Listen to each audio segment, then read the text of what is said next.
कुंभ मेले का भव्य आयोजन चल रहा था। लाखों श्रद्धालु संगम में स्नान कर रहे थे। मंदिरों में भजन कीर्तन की गूंज थी और संत प्रवचन दे रहे थे। आस्था से भरी इस भीड़ को देखने के लिए स्वयं भगवान शिव और माता पार्वती मानव रूप में पृथ्वी पर पधारे। वे यह जानना चाहते थे कि क्या केवल कुंभ में स्नान करने से ही मोक्ष संभव है।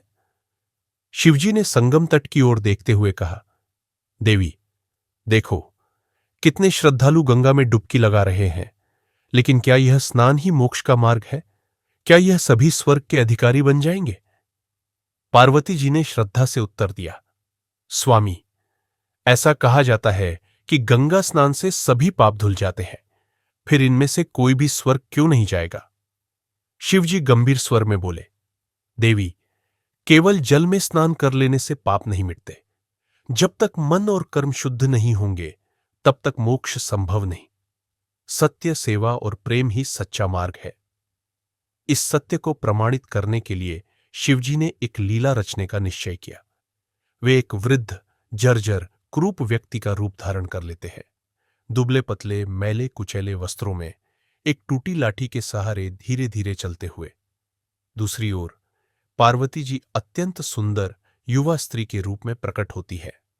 जब वे कुंभ मेले में प्रवेश करते हैं तो लोग उत्सुकता से उनकी ओर देखने लगते हैं।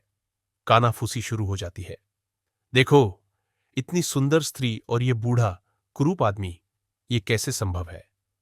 हे सुंदरी, इस बूढ़े आदमी को छोड़ो, हमारे साथ आ जाओ।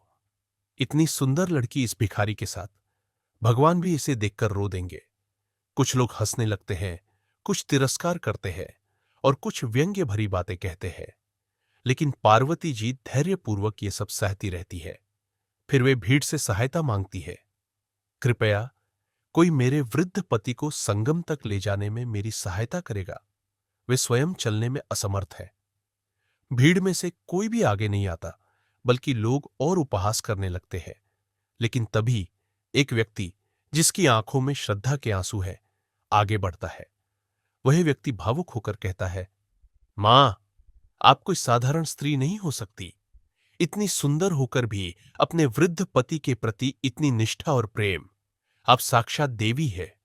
मुझे सौभाग्य प्राप्त हो कि मैं आपके पति की सेवा कर सकूं।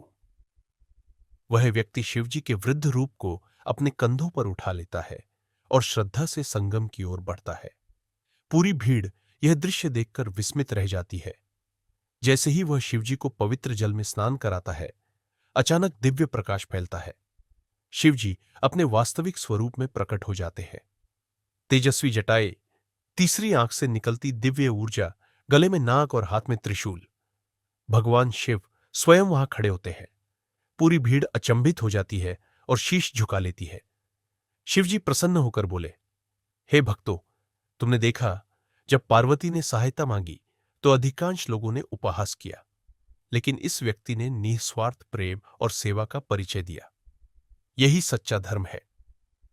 पार्वती जी भावुक होकर बोली, केवल जल में डुबकी लगाने से कोई स्वर्ग का अधिकारी नहीं बनता। जब तक हृदय में सेवा, करुणा और भक्ति नहीं होगी, तब तक मोक्ष असंभव है। शिवजी ने उस भक्त की ओर देखा और कहा, हे पुण्यात्मा, तुमने अपने स्वार्थ से ऊपर उठकर प्रेम और सेवा को महत्व दिया। मैं तुम्हें आशीर्वाद देता हूं। तुम्हें मृत्यु के पश्चात स्वर्ग की प्राप्ति होगी। वह व्यक्ति शिवजी के चरणों में गिरकर अपनी गहरी श्रद्धा प्रकट करता है। भीड़ में खड़े लोग लज्जित हो जाते हैं। वे समझ जाते हैं कि केवल बाहरी स्नान से नहीं, बल्कि सच्ची सेवा और भक्ति से ही मोक्ष प्राप्त होता है। शिवजी और पार्वती जी आशीर्वाद देकर अदृश्य हो जाते हैं। कुंभ मेले में अब केवल श्रद्धा, भक्ति और आत्मशुद्धि का संकल्प रह जाता है।